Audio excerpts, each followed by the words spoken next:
Hi, I'm Jim Geraghty of National Review, and I'm here with the legendary, or infamous, Grover Norquist. A lot of questions I want to get to you about the state of the country, state of politics, state of conservatism, but I notice you have an odd button. It is a white button with a tiny black dot. Was it clam sauce for lunch or something? And ink? It was shared with me with the following explanation. All right. This is to highlight that Obama made a promise that if you liked your health insurance, you could keep it, period. Period. That's it's the a period. Okay. It's the only thing in the sentence that's left. All right, that makes sense. All right, because, there's the old joke that everything he says is a lie, including the ifs, the ands, and the does and stuff. All right, so...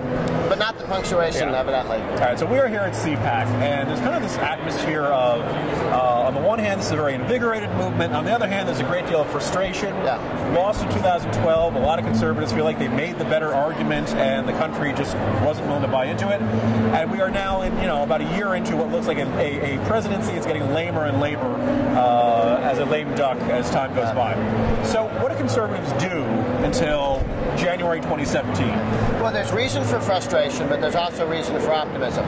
The frustration comes from the fact that we have a Republican House and a Democratic Senate and President. And so neither party can make the other do anything. Now, the good news is they can't make us do anything stupid, but we can't make anything good happen. Remember the effort to abolish Obamacare? Well, the Senate said no, full stop. There wasn't anything we could do. We have two evenly matched sumo wrestlers inside the ring, and neither can push the other side out. So until we get a Republican Senate and a Republican presidency in 16 or in 20, we have that kind of match, okay? Pardon my wincing at the thought of another 4 years of a Democratic president. Better plan ahead, because my plans were to fix this all after the 12 election. That didn't work. But we do have a Republican House for a decade thanks to redistricting. We have a very good shot. I think we'll take the Senate. So now we need to win the presidency. Then what do?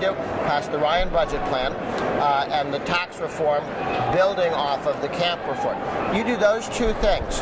They fix welfare by block granting it to the states, fix entitlements so that they don't bankrupt the country, and so that 50 years from now the government as a percentage of the economy is actually smaller than it is today. The Ryan plan solves all the world's problems with the possible exception of who should run Kashmir. Everything else is settled if we pass the Ryan plan. Win the Senate, win the presidency, pass Ryan, I go write murder mysteries. But while we wait for that to happen, or while we work, while we work towards that to happen, not wait, work towards it, there is a lot of opportunity for conservative policy. That's at the state level. In the 57 states, there are 24, now real numbers now, 24 real states that are red. They have a Republican governor, Republican House, Republican Senate, Texas, Florida, Wisconsin, Pennsylvania. In those 24 states, if the Republicans agree, they can turn the state into Texas or Hong Kong as quickly as they want to. They can change labor law for public sector workers, fix pension problems, do tort reform, cut taxes, school choice, concealed carry, gun rights, all that good stuff. There are 13, and in those 24 states, half the country's population lives. We have the big states. They've got Vermont. We've got the big states, plus the square states out west. There are 13 states with a quarter of the country's population, California, Illinois, Maryland, that are completely Democrat, and they are busy turning themselves into Greece or California, whichever comes first. So while we have gridlock and stasis in Washington, nothing good or bad happens for 3 years, we have convergence, confluence at state level. Half the country's going this way, a quarter of the country's going that way, and there's a quarter of the states that are mixed, okay? So we are changing the electorate at state level. Since we started, I serve on the board of the National Rifle Association. Since we passed concealed carry in Florida, it's now passed in more than 40 states. 9.3 million Americans now have concealed carry permits. That is a different human being, a man or a woman with a concealed carry permit, who carries a gun in the small of their back or in their purse, is a different human being than the one who says, if I were to run into trouble, the nice police would come and draw a chalk line all around my body. And that would be helpful. It's nice to have the government do stuff for you. The person who says, I think not, I'll carry my own gun, is a different human being. 2 million Americans homeschool. They have a freedom the other team will never take away. When we get more people with school vouchers like Louisiana and Indiana and Arkansas, hundreds of thousands of people with that option, try and take that away. So we can change the electorate by changing state laws, which will help us in federal elections. I'm glad some of you brought this up, because I had a question I've had for a lot of conservatives for the last couple of years. Because ever since Obama won, conservatives told themselves, well, we still have a lot of governor's mansions, we still have a lot of state legislatures, we can make conservative reform happen at the state level. And in some cases that's happened. But as you mentioned, Louisiana's voucher law, they ran into opposition from the Department of Justice in Washington.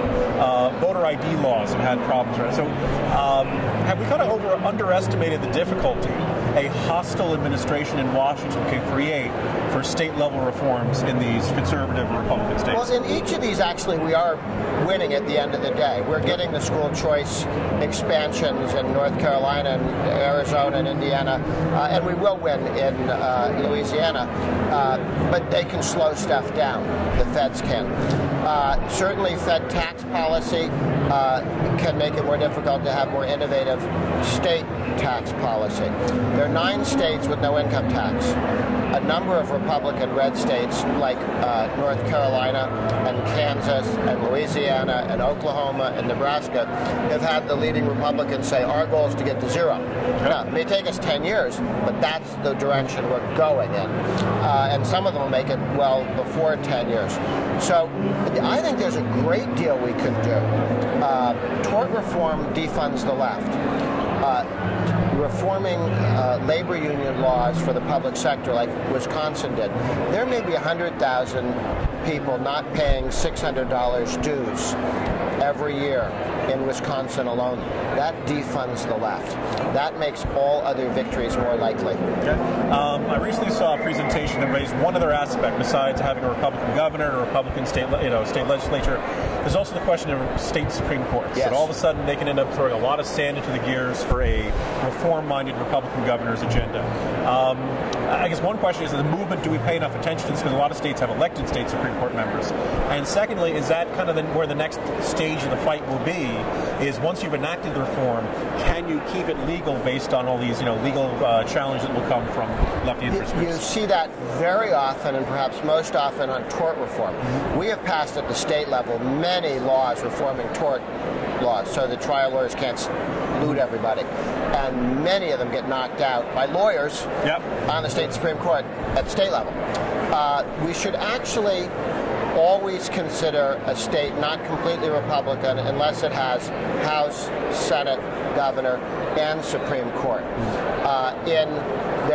In Wisconsin, we have a Republican or conservative Supreme Court. The first effort to destroy Walker's reforms was not to recall Walker, not to recall the state legislators, but was to defeat the re-election bid of the conservative swing vote leader of the state Supreme Court, and they failed. They failed. They failed. That's why they had to go to the other plans. The original plan was to get everything Scott Walker did declared unconstitutional. With Kansas, the state Supreme Court has been annoying, and it's been made clear to them term limits sound pretty good for court guys. If you can't behave and stay within your bounds, we will take you out. And frankly, I think they should take them out because you can't trust them to behave. They should either remove them or do term limits or change the Constitution, frankly, in order to clearly prescribe some of the abuses that they do now. But you're right. Courts at the state level, not just the federal, the state level, can slow that march in the right direction down. 50 fights to keep an eye on in addition to the fights in Washington. Absolutely. Grover Norquist, thanks very much for joining us. Good to see you.